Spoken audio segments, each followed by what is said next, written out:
Welcome to Shadow of Truth, the toddler's autopsy that exposed her mother's boyfriend's darkest secret. The silence between two phone calls. Something's wrong. She's not breathing. If you found this case as unsettling as we did, don't forget to like, comment, and subscribe to the channel. Your support helps us bring you more real-life crime stories that the world needs to hear. Turn on the notification bell so you never miss what comes next, because the truth is often darker than fiction. The words arrive at a Florida ER like a thunderclap, spoken by a voice that can't seem to settle between panic and performance. It's May 3rd, 22. Nurses move with practiced urgency, an attending barks orders, and a tiny body disappears behind swinging doors. On the intake sheet, 2 years old. On the faces of the staff, the look they reserve for the cases that keep them up at night. Back at an RV campground, the afternoon hangs hot and oddly quiet. A deputy knocks on the door of a silver camper no one cares to open. The neighbor's blinds tilt just enough to see out. A woman steps forward, arms crossed tight. She doesn't offer much, just that the kids are often outside, no adults around, and that she's had a feeling. Another neighbor tries to remember a name. Trevor? Travis? The syllables drift and land with the weight of a warning.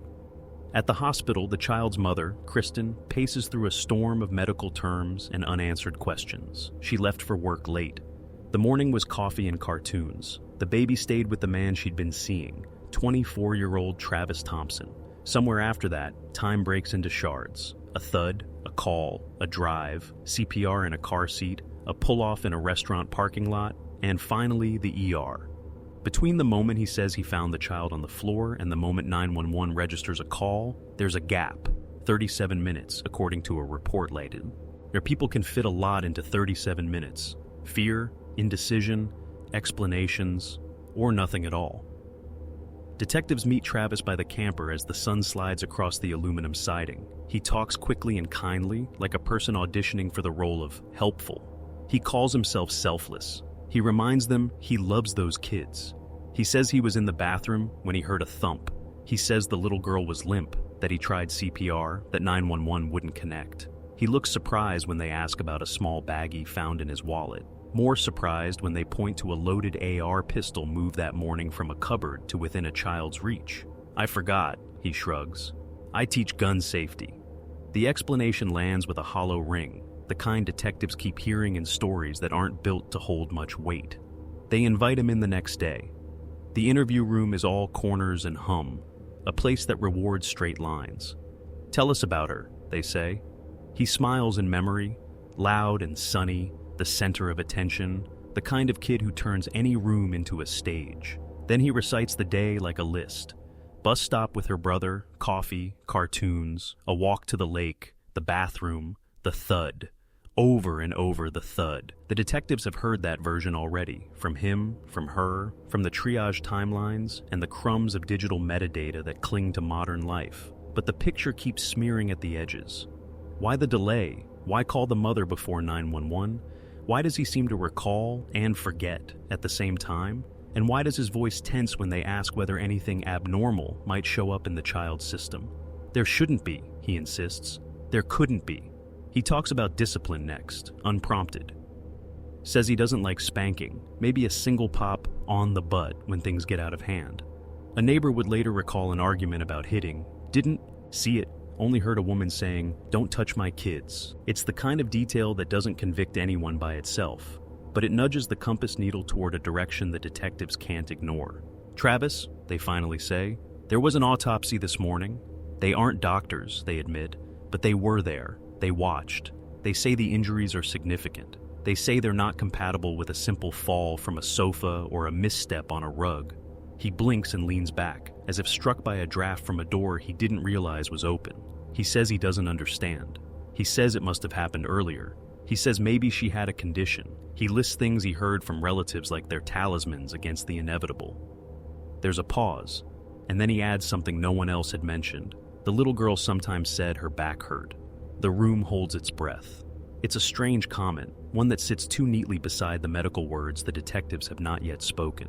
They keep it close for the moment, choosing instead to trace the day's chalk line again, this time around the phone. He'd said he tried 911 from the camper, The call logs, after he gave consent to search, show otherwise.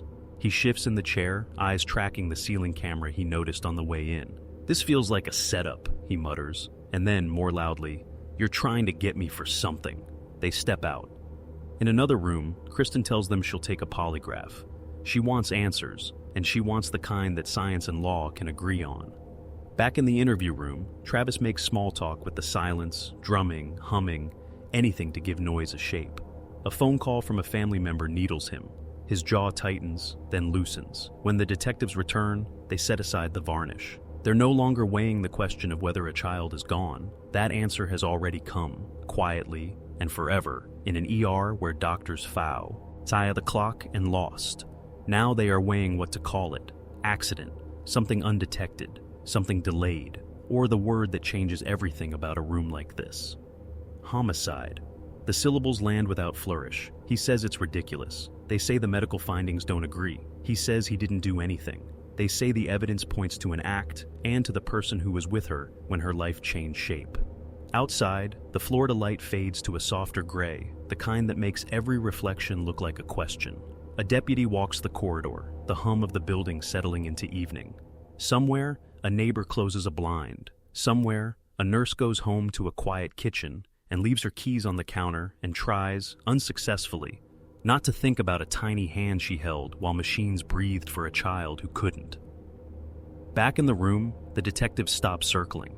They tell him what the doctors saw, carefully, without gore, with a kind of respect that underscores the enormity of it. A catastrophic spinal injury, they say, the kind physicians don't mistake for household misfortune, the kind that doesn't happen because a cartoon ended or a sippy cup spilled, the kind that requires force. He shakes his head. He calls it crazy. He calls it a plot. He calls it anything but what it sounds like. And then he asks to leave. They let him walk into the dusk, for now. But the story has crossed a line it cannot uncross. The autopsy is in motion. The timelines are set. And the narrative he practiced is coming apart at its quietest seams. Tomorrow, there will be new words, heavier ones. Tonight, there is only the echo of a thud, the space between two phone calls, and a question that now has a name: 37 minutes. By sunrise, the Florida air feels heavier, thick with humidity and something unspoken. Yellow tape flutters across the entrance of the RV par. Key and the quiet hum of cicadas fills the silence left behind. For the neighbors, the night before has already turned into whispers. "Did you hear what happened? They said the baby didn't make it. That boyfriend, something's off about him." Inside the sheriff's office, two detectives stare at the digital timeline glowing on a monitor. A clock counts down the minutes between the supposed accident and the call to 911. 37 long minutes that no one can explain. "That's not panic," one detective mutters. "That's time to think." A story that doesn't add up. Travis Thompson arrives at the station again that morning, hands stuffed deep in his hoodie pockets, eyes red but dry. He doesn't look like a man who's been awake all night with grief, more like a man preparing for an exam he didn't study for. They start easy. "Walk us through the morning again," one detective says, calm, measured. He repeats it. "Woke up, took the older child to the bus stop, came back, coffee, cartoons, went to the bathroom, heard a thud, found her on the floor, tried CPR." The same lines, word for word. It's too neat. No hesitations, no new details. And yet, when the questions shift, when they ask about the delay, his rhythm cracks. He says the phone wouldn't dial. He says he didn't think. He says he was trying to save her. But the call log from his phone, pulled under consent, shows no attempt to contact 911 during that window. "You said you tried twice," one detective presses. "There's nothing here." Travis stares at the floor. "Then the phone messed up," he says, almost whispering. "Phones don't mess up for 37 minutes, the detective replies. The weight of the evidence. Down the hall, the medical examiner's preliminary report arrives. The words are clinical, but their meaning is thunder. Severe trauma to the lower spine, pattern inconsistent with fall injuries, indicative of significant external force. The detective who'd been at the autopsy leans back in his chair, remembering the sterile light, the quiet precision of the procedure. "It wasn't an accident," he says flatly. "You could see it." When they tell Travis about the findings, he freezes. "I don't understand," he says. She must have been hurt before I had her. But Kristen, the child's mother, insists her daughter was fine that morning, laughing, singing, chasing the family's duck by the pond.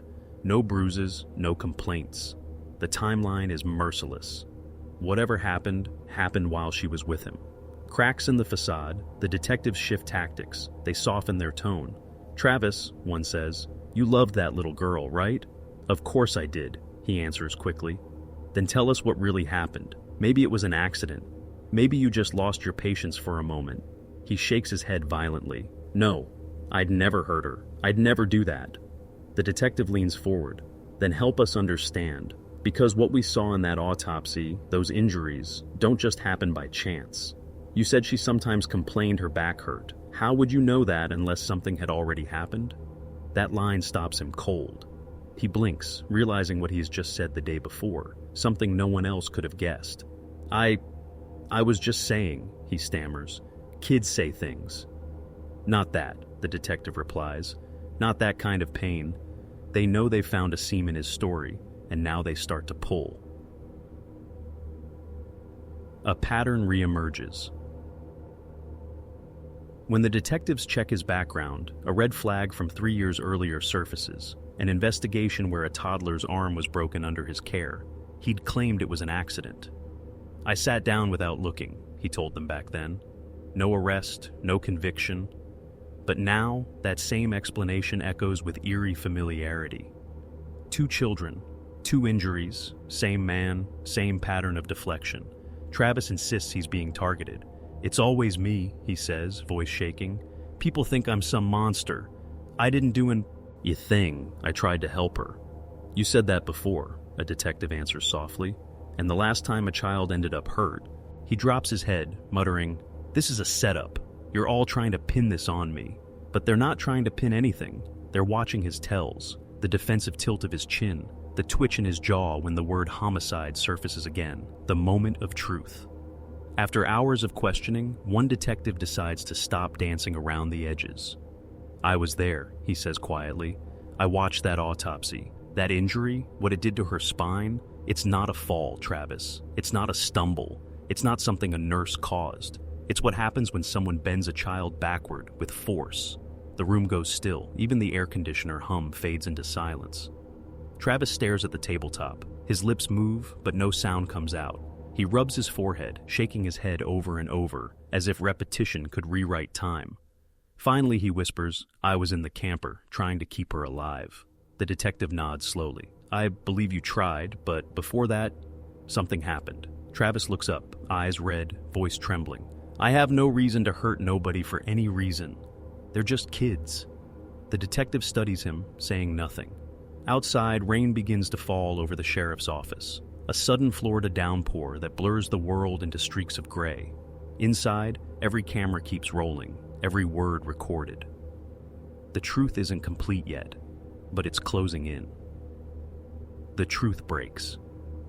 The rain hasn't stopped by the time detectives walk Travis back into the interrogation room. The storm outside sounds like static, a fitting backdrop for a story that's about to unravel. The same chair, the same table, the same man, except this time, he's in handcuffs. It's been 4 months since that first interview. The autopsy is no longer preliminary. It's final, and it's devastating. The report leaves no room for confusion. The toddler's spine had been completely severed, a traumatic injury. It's consistent with deliberate, sustained force. The conclusion, homicide. When Travis sits down, his eyes are different now.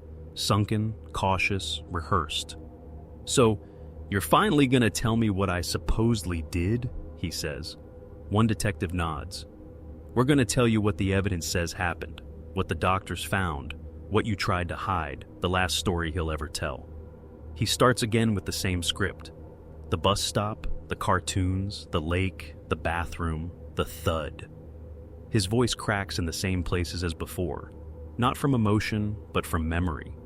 It's a pattern now, and the detectives know every beat by heart. But today, they have something new. They slide a folder across the table. Inside are photos from the autopsy, closed and blurred enough not to shock, but powerful enough to make the room colder.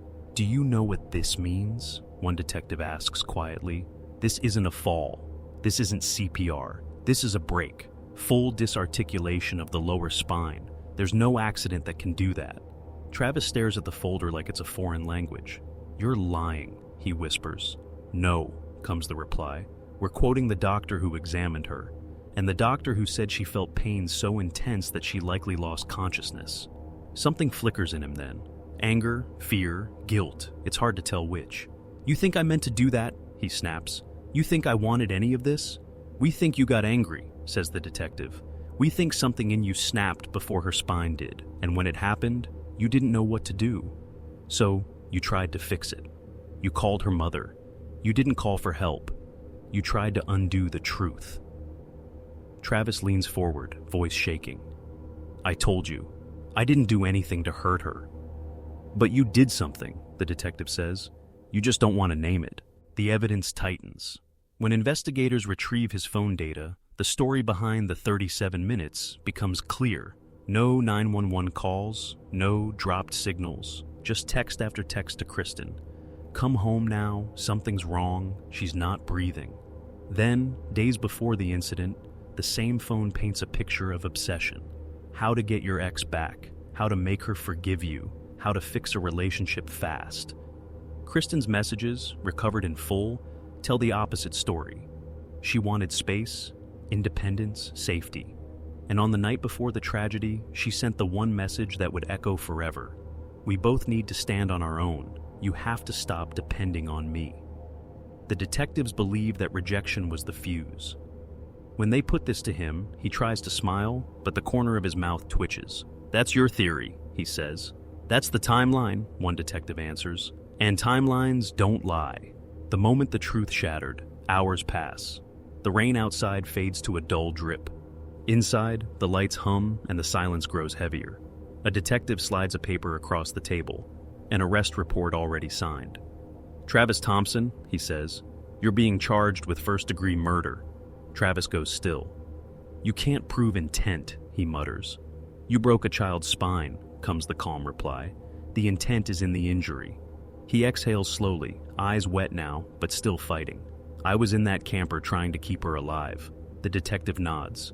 "We believe you did, but before that, you took her life from her." He slams his hands against the table. "I didn't mean..." He stops mid-sentence, realizing what he is about to admit. "I didn't mean for this to happen." The room freezes. For the first time in months, the mask slips. The detectives glance at each other. They know that tiny phrase, "I didn't mean for this to happen," will sit in front of a jury someday, lying louder than any denial ever could. Verdict, June 25. 3 years later. The courtroom is packed, the air tense and heavy. Kristen sits in the front row, her hands trembling as she clutches a small photo. Her daughter smiling, eyes bright, forever frozen at 2 years old. When the verdict is read, there's no gasp, no cry, just silence. Guilty of first-degree murder, life in prison. Outside, a reporter's microphone catches the state attorney's statement. Life in prison is too good for this kind of evil.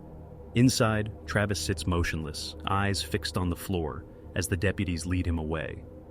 For the first time, there's no story left to tell, no version of events left to edit. The truth is final, written in evidence, in time, and in the 37 minutes he could never explain. The final words, the child's name is now carved into a headstone under a soft patch of Florida sky. Flowers wilt and get replaced. Visitors still come. For the detectives, the case file closes. For Kristen, it never will. And for those who followed the case, one question remains.